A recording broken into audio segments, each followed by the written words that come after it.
ช้ได้อยู่นะนี่ค่ะหลังจากไปเอานอนเสร็จเราก็มานี่ตรงโม่งเดิมของเราโม่งลับของเรานะคะ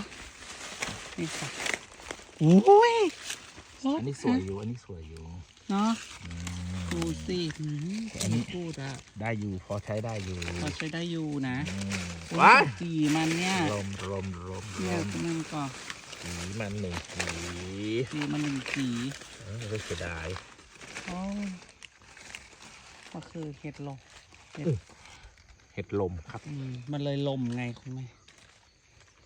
เลิศสวยอ่ะถ้าจะให้สวยต้องสวยเป็นจีแบบนี้นะเก๋กูดมันก็ได้อยู่ได้ก่อนโอ้มันกินจนเหลือชนิดเดียว แบ่งกันกินนะได้อยู่